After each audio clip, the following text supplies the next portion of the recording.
नमस्कार सभी प्यारे विद्यार्थियों को।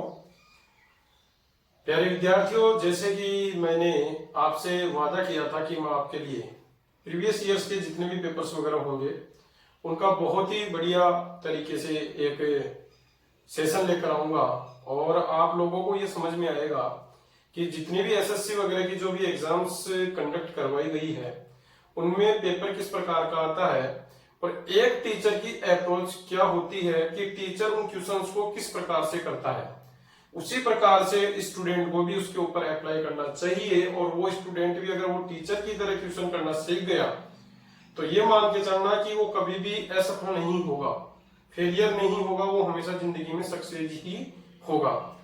और डियर स्टूडेंट, देखिए सब कुछ जो एसएससी में काम है वो है टाइमिंग का खेल। जितनी जल्दी आपको क्वेश्चन समझ में आएगा उतनी ही जल्दी आप लोग उसको कर पाओगे।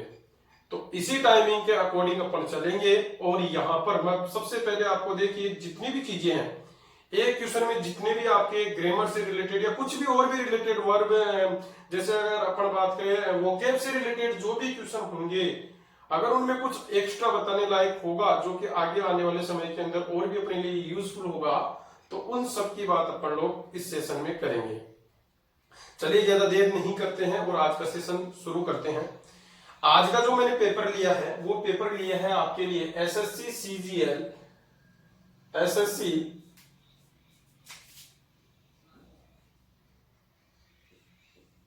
सीजीएल टीयर फर्स्ट 2018 के अंदर वैकेंसी निकली थी और 4/6/2019 को इसका पेपर कंडक्ट करवाया गया था। और जो शिफ्ट थी वो शिफ्ट थी 1 से 2 बजे वाली, 1 से 2 बजे वाली शिफ्ट थी। तो डियर स्टूडेंट, इसका जो पेपर आया वो पेपर अपन लोग करेंगे आज के डिस्कशन में। तो शुरू करते हैं आज का पहला क्वेश्चन जो कि आपकी स्क्रीन के सामने आ गया होगा।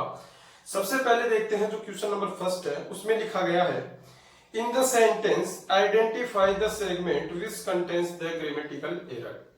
पहला क्वेश्चन आपका एरर से।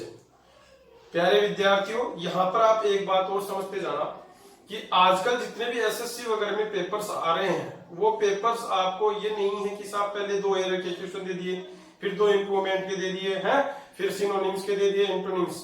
आजकल जो पेपर आ रहे हैं वो पेपर अलग ही लेवल पे आ रहे हैं और धीरे धीरे एसएससी अपना लेवल भी बहुत ही बढ़िया कर रहा है और लेवल बढ़ा रहा है। तो उसमें जैसे पहला एरर का डाल दिया तो 7 या 8 नंबर पर फिर एरर डाल दें, ठीक है। तो इस प्रकार से अपन को क्वेश्चन को समझते जाना है, जिससे कि ये केवल एसएससी के दिमाग में एक ये कि जैसे बच्चे की मेंटलिटी को घुमाया जाए। अब वो घुमाया जाए, वो किस प्रकार से घुमाया जाए, तो इस प्रकार के क्वेश्चन आते हैं, घबराने की जरूरत नहीं है। एक एक क्वेश्चन पे ध्यान देंगे और वो सारी बात करेंगे। पहला क्वेश्चन जो लिखा गया है आपकी स्क्रीन पे वो लिखा गया है due to the cyclone Idai vast areas of land have been flooded, roads destroyed and communications disrupting in Zimbabwe and Mozambique। अब इस क्वेश्चन के लिए देखिए एक बिल्कुल शानदार बहुत ही बढ़िया तरीके से मैं आपको लेकर चलता हूं, एक बहुत ही बढ़िया सफर पर लेकर चलता हूं। इस क्वेश्चन को अपन समझेंगे, पहले समझेंगे किस प्रकार से समझेंगे, ध्यान देना। एक एग्जांपल लिखता हूं मैं, समझने की कोशिश करना डियर स्टूडेंट्स। मैंने लिखा Raman is good and honesty. Raman is good and honesty. अब मेरे को ये बताइए कि जो मैंने ये क्वेश्चन लिखा है क्या ग्रामेटिकल ये सही है? ये सही नहीं है। समझने की कोशिश करना। यहां पर देखना रमन इस वाक्य का आपका क्या हो गया, सब्जेक्ट हो गया। रमन को मॉडिफाई कर रहा है, ये बीवर हो गई आपकी, ठीक है ना। ये गुड इसका क्या हो गया, एडजेक्टिव। अब समझना आगे क्या आ गया, एंड। और डियर स्टूडेंट्स, ये आपको पता होगा कि ये क्या है, आपका नाउन है। क्या है, नाउन। अब क्वेश्चन को किस प्रकार से करेंगे वो देखना, अप्रोच पे पहुंचना। यहां पर बीच में कंजक्शन क्या लगा हुआ है, एंड। डियर स्टूडेंट्स, आपको ये याद रखना है किसी भी सेंटेंस के अंदर अगर कंजक्शन आपका एंड लगा होता है, क्या लगा होता है, एंड, तो उससे जुड़ने वाले जो भी आपके पार्ट्स होंगे, जो भी आपके एलिमेंट्स होंगे, वो सेम कंडीशन में होने चाहिए। किस कंडीशन में होनी चाहिए, सेम कंडीशन में। अगर एक एडजेक्टिव है तो दूसरा एडजेक्टिव है, अगर एक नाउन है तो दूसरा क्या होगा, नाउन होगा। एक वर्ब है तो दूसरी क्या हो सकती है, वर्ब हो सकती है। फ्रेज है तो दूसरी भी क्या हो सकती है, फ्रेज हो सकती है। अब एक बात बताइए, यहां पर जो गुड है ये क्या है, एडजेक्टिव है, ऑनेस्टी क्या है, नाउन है। क्या सही है? ये सही नहीं है। इसका मतलब यहाँ ऑनेस्टी नहीं लिखा जाएगा और यहाँ पर आपका क्या लिखा जाएगा, ऑनेस्ट लिखा जाएगा। क्या लिखा जाएगा, ऑनेस्ट। डियर स्टूडेंट्स, क्वेश्चन में ध्यान से देखना, इसमें लिखा होगा रॉड्स डिस्ट्रॉयड, ठीक है। पहले जो प्रश्न में लिखा है वो लिखा गया have been flooded, land have been flooded, और उसके बाद में लिखा गया roads destroyed and communications disrupting. अब एंड के बाद में देखो एक बात, यहां पर एंड लिखा है और इस एंड के बाद में क्या लिखा गया है, डिसरप्टिंग लिखा गया है। ये तो प्रेजेंट पार्टिसिपल हुआ। अपन को पहले देखिए डिस्ट्रॉयड लिखा गया है, क्या लिखा गया है, डिस्ट्रॉयड लिखा गया है, फ्लोडेड लिखा गया है। ये आपके पास्ट पार्टिसिपल लिखे गए हैं, क्या लिखा गया है, पास्ट पार्टिसिपल। तो वही पार्टिसिपल अपन को इसका चाहिए, तो डिसरप्टिंग नहीं होगा, यहां पर क्या होगा, डिसरप्टेड होगा। क्या होगा, डिसरप्टेड। तो देखिए क्वेश्चन को ध्यान से, और क्वेश्चन में एरर आपको समझ में आई होगी। पहला जो है वो देखिए, और एक का जो आंसर होगा, पहले का जो आंसर होगा वो बी फॉर बॉम्बे हो जाएगा, एंड कम्युनिकेशंस डिसरप्टिंग नहीं आएगा, डिसरप्टेड आएगा। क्या आएगा, डिसरप्टेड। समझ में आया होगा। बढ़िया लेवल पे आपको मैं लेकर चलूंगा, बहुत ही मजेदार लेवल पर अपन लोग पढ़ेंगे। इन क्वेश्चंस को बहुत आसान तरीके से अपन करेंगे। ऐसे ही क्वेश्चन कई आपके और भी, जैसे देखिए धीरे धीरे जैसे अपन पेपर का और भी पेपर करते जाएंगे, तो ये बातें आपको जब समझ में आ जाएगी तो वहां पर आप लोग इनको करते रहोगे, ठीक है। तो वो सारी बात करेंगे। देखिए दूसरा जो क्वेश्चन दिया गया है वो दिया गया है select the synonym of the given word, ठीक है। सिनोनिम का मतलब सब समझते हो, क्या समानार्थी शब्द पूछा है, इसका पर्यायवाची शब्द पूछा है। देखिए डियर स्टूडेंट्स, यहां पर जो वर्ड लिखा गया है वो वर्ड लिखा गया है आपका टिल्ट। क्या लिखा गया है, टिल्ट। और ये टिल्ट क्या होता है, टिल्ट का मतलब होता है झुकना। टिल्ट का मतलब क्या होता है, झुकना। जैसे अगर मैं एक ट्रायंगल बनाऊं ऐसे, ठीक है, ये ट्रायंगल हो गया। अब ये ट्रायंगल हो गया तो ये 90 डिग्री का आपका कोण, जो भी मैथमेटिक्स में चलता है आपका सारा। अब इस रेखा के ऊपर एक ऐसे रेखा और झुका दे, ठीक है, जो भी आपकी लाइन है इसके ऊपर एक झुका दे, तो ये जो झुकी हुई जो चीज होती है यही तो आपकी क्या होती है, टिल्ट होती है। क्या होती है, टिल्ट। और इसी टिल्ट को बोलते हैं अपन स्लैंट। क्या बोलते हैं, स्लैंट। यानी कि जो झुकी हुई चीज होती है, झुकाव जो होता है, उसी को अपन क्या बोलते हैं, टिल्ट बोलते हैं, या फिर क्या बोलते हैं, स्लैंट बोलते हैं। तो आपका आंसर आपको मिल गया होगा। दूसरे का आंसर जो हो जाएगा वो क्या हो जाएगा आपका, टिल्ट का, झुकी हुई चीज कर सकते हो, झुकना कर सकते हो इसको, ठीक है। तो इसका आंसर आपका क्या हो जाएगा, स्लैंट हो जाएगा। ए फॉर एप्पल आपका आंसर सही हुआ। चलिए नेक्स्ट क्वेश्चन की ओर बढ़ते हैं। बढ़िया क्वेश्चन देखिए, जो थर्ड क्वेश्चन है वो थर्ड क्वेश्चन आपकी स्क्रीन पे आ गया होगा, और थर्ड क्वेश्चन जो होगा वो होगा अपना इंप्रूवमेंट से रिलेटेड, ठीक है। अब इंप्रूवमेंट में क्वेश्चन आते हैं, बहुत ही मजेदार क्वेश्चन आते हैं, बहुत ही बढ़िया रिलेटेड क्वेश्चन आते हैं। और जो आपका ये इंप्रूवमेंट का क्वेश्चन है, इसको समझने से पहले आपको बहुत ही बढ़िया बातें समझनी पड़ेगी, और वो बिल्कुल आसान तरीके से अपन इन चीजों को बिल्कुल आसान तरीके से लेके चलेंगे, और बहुत ही आसान तरीके से अपन इनको समझेंगे।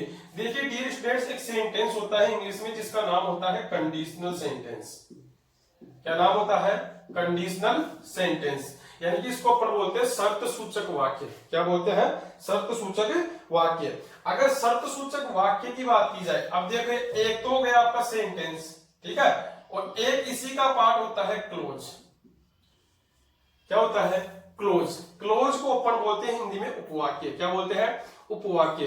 तो गुरुजी सेंटेंस और क्लोज में अंतर क्या होता है, देखिए दोनों में ही ग्रुप का शब्दों का समूह होगा। कंप्लीट सेंस जो रखता है वो कहलाता है सेंटेंस। क्या कहलाता है, सेंटेंस। लेकिन अगर किसी भी एक वाक्य का भाग होगा और उसको दूसरे वाक्य के ऊपर डिपेंड होना पड़ेगा, तो वो कहलाता है अपना क्लोज। क्या कहलाता है, क्लोज कहलाता है। जैसे अगर मैं बात करूं, अगर मैं ये बात करूं, जैसे मैंने ये बोला इफ ही कॉल्स मी। अब मैं इसको देखिए डियर स्टूडेंट्स, आपको पता है कि सेंटेंस और क्लोज उसमें सब्जेक्ट वर्ब और ऑब्जेक्ट का होना जरूरी होता है, ठीक है। अब इसमें सब्जेक्ट भी है, वर्ब भी है, और क्या है, ऑब्जेक्ट भी है। अब ज्यादातर जो स्टूडेंट होंगे वो इसको सेंटेंस बना देंगे। ये सेंटेंस नहीं है, ये सेंटेंस नहीं है, ये आपका क्या है, क्लोज है। क्या है, क्लोज। देखिए कैसे है, इफ ही कॉल्स मी, यदि वो मेरे को आवाज लगाता है, पुकारता है, यदि वो मेरे को पुकारता है। क्या ये कंप्लीट मीनिंग दे रहा है, कंप्लीट मीनिंग नहीं दे रहा है। अब देखना एक बात, if he calls me, I shall help him. अब देखो, ठीक है, यानी कि इसको डिपेंड रहना पड़ा इसके ऊपर, इस क्लोज। ये भी एक प्रकार का, अगर मैं बोलूं आई सेल हेल्प हिम, ये सेंटेंस भी हो सकता है और ये क्लोज भी हो सकता है, ठीक है। जितना भी सेंटेंस होगा वो क्लोज हो सकता है। जैसे आई सेल हेल्प हिम, मैं उसकी सहायता करूंगा, अपने आप में पूरा अर्थ दे रहा है, इसका मतलब ये सेंटेंस भी है, ठीक है, लेकिन ये क्लोज भी है। क्या है? क्लोज। और ये क्लोज देखिए, ये जो क्लोज है ये टिका हुआ है किसके ऊपर? इस क्लोज के ऊपर, डिपेंड कर रहा है इसके ऊपर। क्यों? क्योंकि देखिए ये अर्थ पूरा नहीं देगा जब तक ये लिखा नहीं जाएगा। यानी कि अपन ने बोला इफ ही कॉल्स मी, यदि वो मेरे को आवाज लगाता है तो मैं उसकी सहायता करूंगा। आवाज, यानी कि ये पूरा आपका सेंटेंस हो गया। और बेटा ये सेंटेंस हो गया, यही सेंटेंस आपका एक कहलाता है। देखिए इंग्लिश में सेंटेंस कंपाउंड भी होते हैं, कॉम्प्लेक्स भी, संयुक्त, मिश्रित, ये सिखाऊंगा मैं आगे। जैसे जैसे लेवल अपना बढ़ेगा और डेवलप होगा वहां पर अपन सीखेंगे इन चीजों को। तो यहाँ पर सीखने वाली जो बात है, वो सीखने वाली बात अपने लिए तो कंडीशनल सेंटेंस की थी। मैंने आपको समझाया सेंटेंस और क्लोज में अंतर, ठीक है। अपन लोग एक एक बिल्कुल बारीकी से चीजों को सीखने की कोशिश करेंगे और एक एक चीज को लेकर चलेंगे कि क्या क्या हुआ। देखिए सेंटेंस में आपको सबको एरर पकड़ने आ जाएगी, ध्यान देना, कुछ भी क्वेश्चन होंगे वो समझ में आएंगे। तो मैं बात कर रहा था आपकी कंडीशनल सेंटेंस की। ये कंडीशनल सेंटेंस ये स्टूडेंट जो होते हैं जनरली इंग्लिश में 4 प्रकार के बताए हैं। एक आपका इमेजिनेटिव कंडीशन होता है, एक अनफुलफिल्ड कंडीशन होता है, और एक आपका प्रोबेबल और एक होता है इम्प्रोबेबल, ठीक है। अब इसमें क्या होता है कि देखिए मैंने क्या बताया, कंडीशनल शर्त रखेंगे। अब अगर मैंने एक शर्त रख दी तो शर्त को पूरा भी करेंगे। जिसमें भी शर्त, देखिए ये कंडीशनल सेंटेंस में जो क्लोज होते हैं 2 होते हैं, एक प्रिंसिपल क्लोज होता है, एक रिजल्ट क्लोज होता है। प्रधान वाक्य यानी कि जिसमें शर्त रखी जाती है वो तो आपका प्रिंसिपल होता है, जिसमें शर्त का पूरा होना बताया जाता है वो आपका रिजल्ट होता है। जैसे मैं अगर ये बोलूं कि अध्यापक कक्षा में आता तो वो हमें पढ़ाता, अध्यापक कक्षा में आए तो वो हमें पढ़ाए। अब अध्यापक का आना ये तो आपकी एक शर्त हो गई, तो ये तो क्या है आपका प्रिंसिपल है, और उसका पढ़ाना जो होगा वो उसका क्या हो जाएगा? रिजल्ट हो जाएगा। यदि मैं भारत का प्रधानमंत्री होता तो कोविड-19 के लिए और भी बढ़िया कदम उठाता। अब देखिए प्रधानमंत्री का होना क्या हो गया? प्रिंसिपल हो गया, और कोविड-19 के विरुद्ध जो भी कदम उठाए जाए वो उसका क्या हो गया? रिजल्ट क्लोज हो गया। तो इनको समझने की कोशिश करो कि 2 क्लोज होंगे। एक आपका क्लोज जो होता है वो होता है प्रिंसिपल क्लोज। कौन सा क्लोज होता है? प्रिंसिपल क्लोज, ठीक है। और प्रिंसिपल क्लोज होगा, और एक क्लोज जो होता है वो कौन सा होता है? Result close. कौन सा होता है? Result close. अब यहां पर देखिए प्यारे विद्यार्थी, यहां पर जो याद रखना है आपको, कंडीशनल सेंटेंस 4 प्रकार के मैंने आप लोगों को बताए। सबसे पहला जो कंडीशनल सेंटेंस होता है इमेजिनेटिव कंडीशन, उसमें प्रिंसिपल क्लोज में अपन वर्ब के रूप में यूज करते हैं वर्ब का।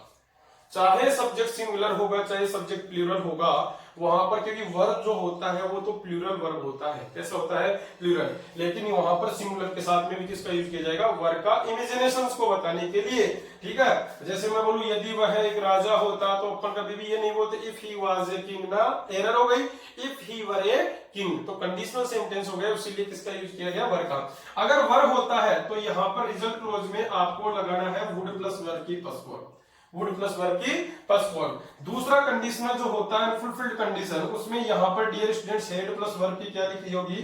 Third form. अगर ऐसा दिखाई दे तो आपको इधर जो यूज करना है वो क्या करना है?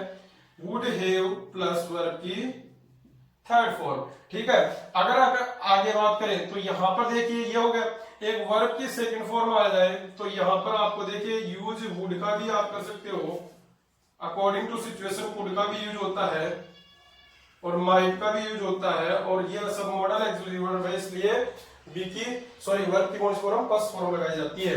और एक लास्ट कंडीशनल सेंटेंस जो होता है वर्ब की फर्स्ट फॉर्म, वर्ब की फर्स्ट फॉर्म एस या ईएस, यानी कि इसको बोलते हैं प्रेजेंट सिंपल टेंस। इधर होगा तो वो होगा आपका सेल या विल प्लस वर्ब की क्या हो जाएगी? फर्स्ट फॉर्म हो जाएगी। अब देखिए यहां पर कंडीशनल बन गई, कंडीशन अपनी बन गई, कंडीशनल सेंटेंस अपन ने पढ़ लिए कि इधर ऐसा आएगा। एक बार देखना इसको और फिर देखिए क्वेश्चन को देखते हैं। क्वेश्चन में जो लिखा गया है, क्वेश्चन में क्या लिखा गया है देखना, if you join this job now it proves to be good in the long run. अब देखिए समझ में आया होगा, यहां पर बात कर रहा है इफ यू, और मैंने आप लोगों को बताया जो भी याद रखना, यहां पर जो भी आपका देखिए जिसमें भी कंजक्शन जैसे if, till, until, unless, as soon as, even if, before, after, when, ये सारे कंजक्शंस होते हैं। जिसमें भी कंजक्शन जुड़ा होता है वही क्लोज आपका कौन सा होता है, प्रिंसिपल क्लोज होता है। कौन सा क्लोज होता है, प्रिंसिपल। और अगर ये प्रिंसिपल क्लोज हो गया, ध्यान देना, प्रिंसिपल क्लोज ही कंजक्शन से जुड़ा होता है। अब इफ से जुड़ रहा है, इफ से जुड़ गया, इसका मतलब ये क्या हो गया, प्रिंसिपल। अब आगे चल कर देखो, यूज ज्वाइन, ज्वाइन क्या है, वर्ब की कौन सी फॉर्म है, फर्स्ट फॉर्म है। सब्जेक्ट के बाद वर्ब की क्या लग गई, फर्स्ट फॉर्म लग गई। ठीक है, अगर फर्स्ट फॉर्म लग गई तो डियर स्टूडेंट्स यहाँ पर क्या आएगा, या तो सेल आएगा या विल आएगा, और वर्ब की कौन सी फॉर्म आ जाएगी, फर्स्ट फॉर्म आ जाएगी। क्वेश्चन का जो सब्जेक्ट, अगले क्लोज का जो सब्जेक्ट बन रहा है वो इट बन रहा है। सबको पता है इट के लिए सेल का यूज नहीं करते, किसका यूज करते हैं, विल का। तो इंप्रूवमेंट जो होगा वो इंप्रूवमेंट आपका किसमें होगा, इट प्रूव्स में इंप्रूवमेंट होगा। और इंप्रूवमेंट जो होगा वो क्या होगा, it will prove to be good. यानी कि आपका ऑप्शन नंबर कौन सा हो जाएगा, सी ऑप्शन आपका करेक्ट हो जाएगा। तो मैंने आपसे डिस्कस किए 3 क्वेश्चन, आपको समझ में आ रहे होंगे। प्यारे विद्यार्थियों, आप लोग इन सब चीजों को कमेंट बॉक्स में लिखिए। और भी अगर आपको और भी मेरे को ये लगे आपको कि समझ में नहीं आ रहा गुरुजी, तो आप कमेंट कीजिए। मैं और भी आसान चीजें बनाने की आपके लिए बहुत बढ़िया कोशिश करूंगा। एक बार इसको देख लीजिए, फिर अपन नेक्स्ट क्वेश्चन की ओर बढ़ते हैं। देखिए,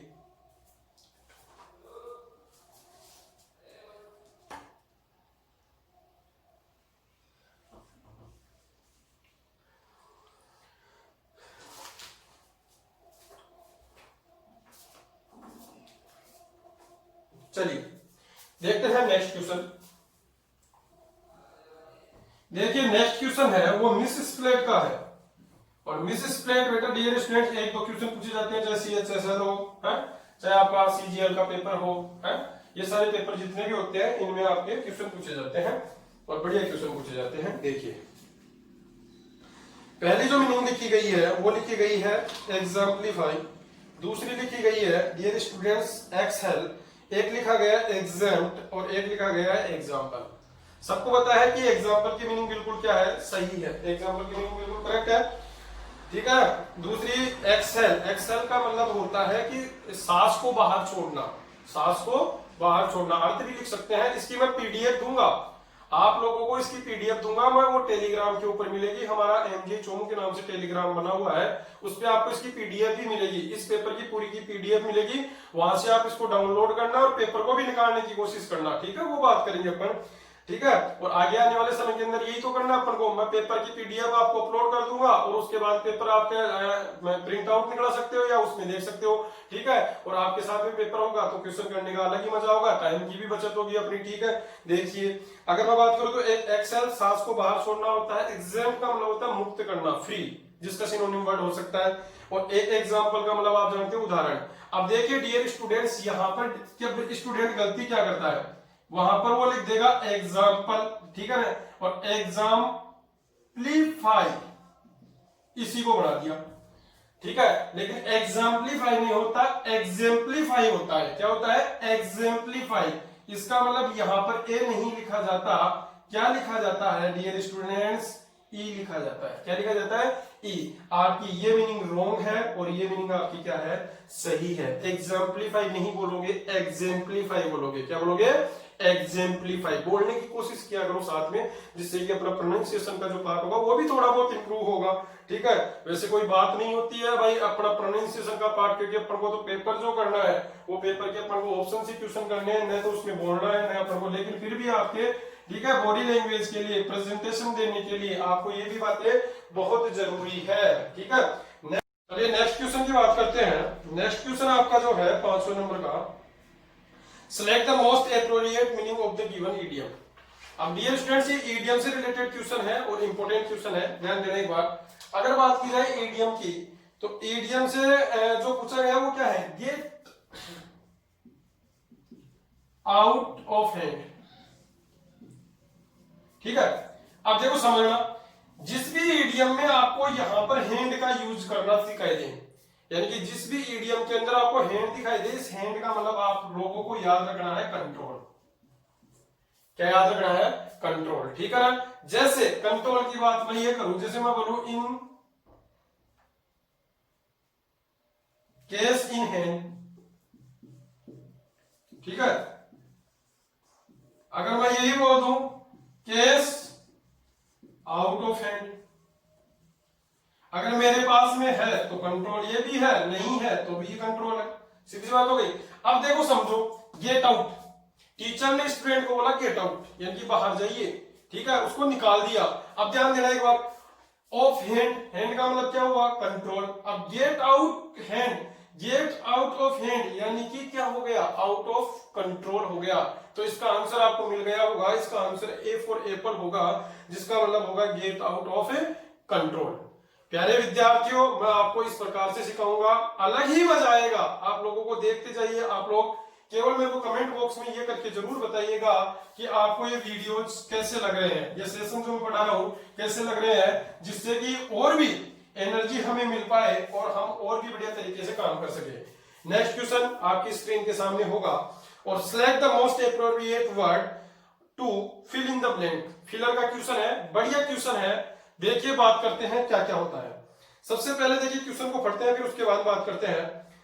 the state government argued that it could not dash the increase in the teacher salaries as awarded by the court। अब डियर स्टूडेंट्स, यहां पर जो मीनिंग देखिए, पहला जो मीनिंग लिखी गई है वो लिखी गई है स्टैंड। इनके अर्थ आते ही आपको ये क्वेश्चन समझ में आ जाएगा। स्टैंड का मतलब एक चीज जैसे खड़ी हो, ठीक है ना, तो स्टैंड हो गया। स्टैंड कोई आदमी खड़ा हो सकता है, स्टैंड हो गया। इसका एक मतलब और होता है, और वो मतलब होता है फिजिकली टॉलरेट। फिजिकली टॉलरेट एक आंसर हो गया। दूसरा एक होता है गेट। अब इस गेट का मतलब होता है रिसीव, प्राप्त करना। गेट का मतलब सब समझते हो, रिसीव प्राप्त करना, ठीक है ना। एक होता है अफोर्ड, समझने की कोशिश करना। इसका मतलब अपन बोल सकते हैं वहन करना, खर्चे को वहन करना। अब वहन करना ये याद रखना, जैसे मेरे पास में ये मार्कर है तो मैं इसको वहन, इसके खर्चे को वहन नहीं, किसी महंगी चीज की बात की जाती है तो वहां पर उसको वहन करने से रिलेटेड होता है, तो वहां पर अपन यूज किसका करते हैं, अफोर्ड का यूज करते हैं। किसका यूज करते हैं, अफोर्ड का, ठीक है। ऐसे ही बात करें, एक और है स्पेयर। क्या है स्पेयर? स्पेयर का मतलब आप लोगों को क्या याद रखना है, स्पेयर का मतलब आपको याद रखना है बख्श देना, किसी चीज को, किसी आदमी, किसी व्यक्ति को बख्श देना, ठीक है ना। अब देखिए क्वेश्चन में देखो क्या है, the state government argued that it could not, ठीक है, the increase in the teacher salary. क्या फिजिकल टॉलरेट की बात की गई? नहीं। क्या रिसीव की बात की गई? नहीं। क्या स्पेयर की बात की गई? नहीं। तो आंसर कौन सा हो जाएगा, अफोर्ड हो जाएगा, कि टीचर्स की अफोर्ड, जो भी है गवर्नमेंट है वो टीचर्स की सैलरी को क्या अफोर्ड नहीं कर सकती थी, ठीक है। तो ये क्वेश्चन आपका तैयार हुआ। नेक्स्ट क्वेश्चन की ओर चलते हैं डियर स्टूडेंट्स। 7वें नंबर का क्वेश्चन है, select the most which means the same as the group of words given। Question important है, और क्वेश्चन जो लिखा गया है वो क्वेश्चन आपका है वन वर्ड से रिलेटेड, और इंपोर्टेंट क्वेश्चन है। देखते हैं क्या है। पहला वर्ड एक तो आपका लिखा गया है नेटिव। क्या लिखा गया है? नेटिव। दूसरा वर्ड आपका लिखा गया है एलियन। तीसरा वर्ड आपका क्या लिखा गया है? ऑक्यूपेंट। और चौथा वर्ड जो आपका लिखा गया है वो लिखा गया है रेजिडेंट। अर्थ आते ही आप लोग निकाल लोगे कि क्या चीज होगी। देखिए, रेजिडेंट वो होता है जो कि एड्रेस को शो करता है। एड्रेस के आधार पर रहने वाला जो भी पता होगा वो अपना, या जहां पर रहेंगे वो अपना क्या कहलाएगा? रेजिडेंस कहलाएगा। क्या कहलाएगा? रेजिडेंट। बोलते हैं ना रेजिडेंशियल एड्रेस, ठीक है वो। तो ऑक्यूपेंट जो वो होता है जो कि पोजीशन की बात करता है जनरली, है। और पोजीशन की बात करें तो ध्यान देना एक बार, अपन इसको बोलते हैं किराएदार। ऑक्यूपेंट को अपन क्या बोलते हैं? किराएदार। जो किराए के मकान में रहता है उसी को अपन क्या बोलते हैं? ऑक्यूपेंट। एलियन होता है, ये वन वर्ड कई बार आ चुका भैया। एलियन मैं बोल सकता हूं a person who belongs another country to another country, यानी कि वो व्यक्ति जो कि दूसरी कंट्री में रहता है वो अपना क्या कहलाता है? एलियन कहलाता है। इसको ब्रिटिश इंग्लिश में बेटा एलियन बोलते हैं। क्या बोलते हैं? एलियन बोलते हैं। क्या बोलते हैं? एलियन। यानी कि दूसरी जगह रहने वाला जो होगा वो क्या होगा? एलियन। और जो जिस स्थान पर उसका जन्म हुआ, जो उसका ओरिजिनल पैलेस है, क्या है? ओरिजिनल पैलेस, मूल स्थान जिसको बोला जाता है, वही अपना क्या होता है? नेटिव होता है। तो आपका आंसर आपको मिल गया होगा। देखिए मैंने इसमें क्वेश्चन बताया, लेकिन क्वेश्चन एक और छिपा हुआ था इसका, एलियन का। शायद आने वाले पेपर्स के अंदर ये भी क्वेश्चन आ जाए, इसलिए आपको पता रखना है। ठीक है, तो देखिए बात करते हैं। ए पर्सन, एनिमल्स या plants belonging originally to a palace, तो वो क्या हो जाएगा, उसका जो मूल है वहां से वो बिलोंग करने की बात कर रहा है, तो उसका आंसर जो होगा वो ए फॉर एप्पल, यानी कि आपका आंसर जो होगा वो क्या हो जाएगा, नेटिव इसका सही आंसर हो जाएगा। नेक्स्ट क्वेश्चन की ओर बढ़ते हैं। डियर स्टूडेंट, समझ में आ रहा होगा? अगर समझ में आ रहा है तो कमेंट जरूर करना इस वीडियो के ऊपर, जिससे कि मैं आगे और भी आपके लिए बहुत ही बढ़िया बढ़िया बातें और लेकर आऊं। आगे देखिए, select the wrongly split word. Split word, wrongly split word पूछा गया है कि क्या है। ठीक है, तो रोंगली स्प्लिट वर्ड में देखिए एक वर्ड दिया गया है कंपेयर, याद रखना। अब ये कंपेयर जो है ये वर्ब होती है तुलना करना। अब मैं इसका अगर एडजेक्टिव बनाऊं, क्या बनाऊं, एडजेक्टिव, तो डियर स्टूडेंट्स मैं इस ई को हटा दूं, इसकी जगह मैं लगा दूं एबल, कंपेरेबल। ठीक है ना, तो ये इसका आपका क्या हो जाएगा, एडजेक्टिव हो जाएगा। ठीक है, दूसरा देखो, इसी वर्ड को मैं लिखता हूं, जैसे मैंने ये लिखा कंपेयर लिख ले है। अब कंपेरिजन करना है अपन को, तो इस ई को हटा दो, आई लगा दो, एस ओ एन लगा दो, तो ये क्या हो जाएगा, कंपेरिजन हो जाएगा। ठीक है ना, एक मीनिंग आपको दी गई होगी कम्युनिकेशन, CONN, कम्युनिकेशन। ठीक है ना, अपन बोल सकते हैं टॉक टू वन अनदर है, यानी कि अपनी जो वार्तालाप होती है वो अपना क्या होता है, कम्युनिकेशन होता है। और एक जो मीनिंग दी गई होगी वो आपकी दी गई है कंपटीशन, ये दी गई है। अब देखो कंपटीशन में डियर स्टूडेंट्स आपको ये पता रखना है, कंपटीशन के अंदर अगर बात करें तो कंपटीशन के अंदर ये जो आपका आई है ये क्या है, रॉन्ग है। इस आई नहीं लिखा जाता, यहाँ पर क्या लिखा जाता है, ई लिखा जाता है। तो इसका आंसर जो सही होगा वो आपका आंसर होगा कंपटीशन, और वो हो गई आपकी ए फॉर एप्पल। ठीक है, समझ में आया होगा। नेक्स्ट क्वेश्चन की ओर बढ़ते हैं। नेक्स्ट क्वेश्चन जो आपका है वो क्वेश्चन है आपका सिनोनिम से रिलेटेड। देखिए, select the synonym of the given word, यानी कि जो गिवन वर्ड है उसका आपको क्या करना है, सिनोनिम। देखिए दूसरे नंबर के क्वेश्चन में सिनोनिम आया है, फिर आपका नेक्स्ट क्वेश्चन जो आया वो 90 नंबर में सिनोनिम आया। ये नहीं है कि एक साथ दे दिया, तो ये केवल आपकी मेंटलिटी को चेक करने के लिए एग्जामिनर ऐसा करता है, तो आप लोगों को ये पता रखना है। ठीक है, जो वर्ड लिखा गया है वो लिखा गया है ग्रेवियस। अब देखिए इसमें एक वर्ड लिखा गया है कॉन्साइज। कॉन्साइज का मतलब होता है संक्षिप्त, ब्रीफ। इसका आप लिख सकते हो क्या, सिनोनिम वर्ड लिख सकते हो कॉन्साइज का, ब्रीफ। ठीक है, और वास्ट, फैला हुआ हो जाएगा। ठीक है ना, ये इसका एंटोनिम हो सकता है। गटरल, गटरल का मतलब डियर स्टूडेंट्स जो होता है वो होता है नॉनसेंस की बात करता है, और इसका डिक्शनरी के अंदर जब मीनिंग मिलेगा तो वो होता है गुटका। क्या होता है, गुटका। एक मीनिंग आपकी है टॉक्टिव और एक है थ्रोटी। थ्रोटी को देख लेते हैं। थ्रोटी, थ्रोट से बना, थ्रोट क्या होता है, गला, यानी कि ये एक थ्रोटी जो वर्ड है ये एक मेडिकल साइंस में यूज किया जाने वाला वर्ड है, थ्रोटी। ठीक है, और एक वर्ड आपका बच रहा है वो है आपका टॉकेटिव, यानी कि देखिए गेरुलियस का मतलब क्या होता है, one who talks too much, जो बहुत अधिक बातें करता है, वही क्या होता है, बातूनी होता है। क्या होता है, बातूनी। आंसर आपको मिल गया होगा, इसका आंसर होगा बी फॉर बॉम्बे। ठीक है, तो गेरुलियस का जो आपका सिनोनिम वर्ड पूछा वो क्या हुआ, टॉकेटिव हुआ। क्या हुआ, टॉकेटिव। नेक्स्ट क्वेश्चन देखते हैं। Select the antonym of the given word. अब देखिए आपका एंटोनिम आ गया, विपरीत शब्द आ गया, अपोजिट वाला। ठीक है, तो यहां पर देखो जो वर्ड लिखा गया है वो लिखा गया क्या लिखा गया, स्केलेट। क्या लिखा गया है, स्केलेट। स्केलेट का मतलब होता है बढ़ाना। स्केलेट का मतलब क्या होता है, बढ़ाना। इसका आपको एक सिनोनिम वर्ड बन सकता है रेज, जो डी फॉर डेली में है। ठीक है, हाइटन, हाइटन एक वर्ब है, ये सभी वर्ब है चारों ही। इनलार्ज, मैं आपको बताऊं, जैसे जिस भी वर्ड के पहले प्रीफिक्स के रूप में इन लग जाता है वो आपका वर्ब कहलाता है। क्या कहलाता है, वर्ब। जैसे क्रेज, क्रेज में मैं बता दूं इनक्रेज, क्या हो गया, इनक्रेज, तो इनक्रेज क्या हो जाएगा, आपका वर्ब हो जाएगा। ऐसे ही देखिए है इनलार्ज, इनलार्ज का मतलब क्या होता है, बढ़ाना। ठीक है ना, अब बताओ देखिए कम करना, कम करना आपको देखिए अब आप जान गए कम करने का मतलब क्या हो गया, रिड्यूस हो गया।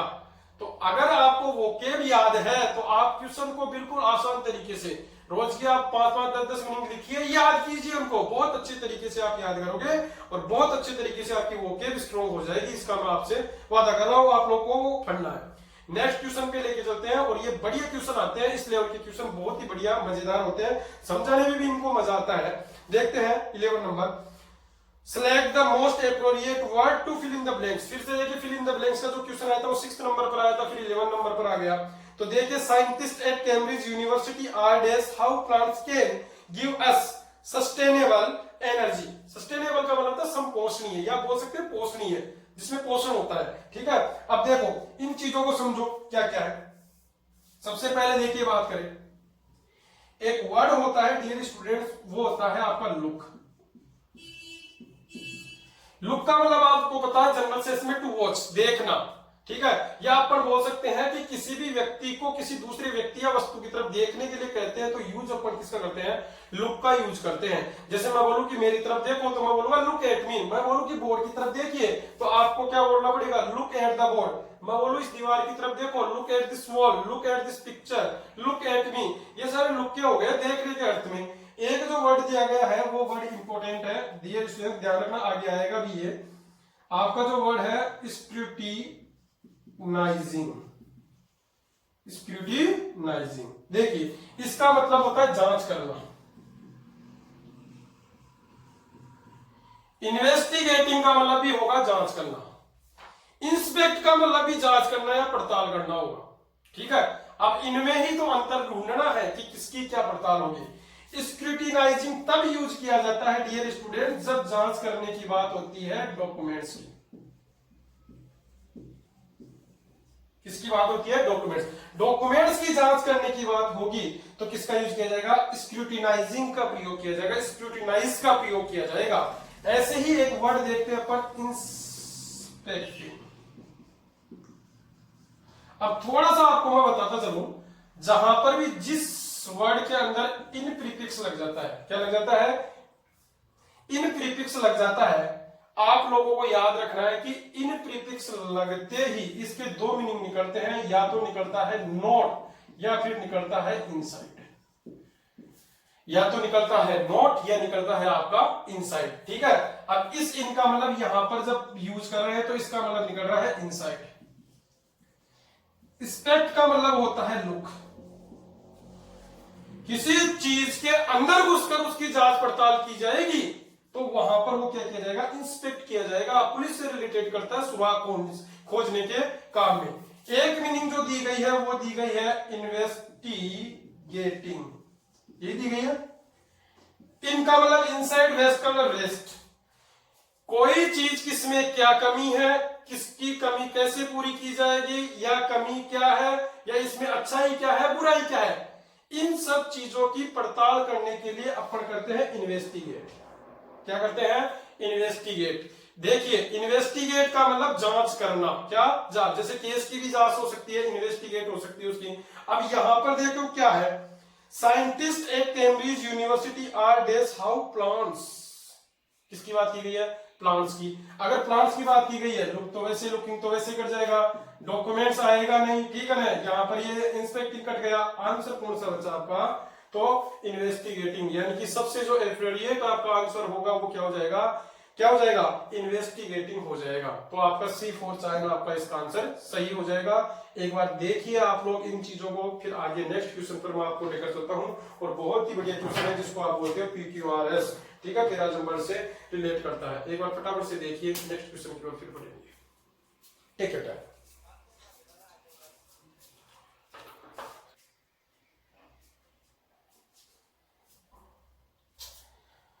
डियर स्टूडेंट्स, समझ में आ रहा होगा।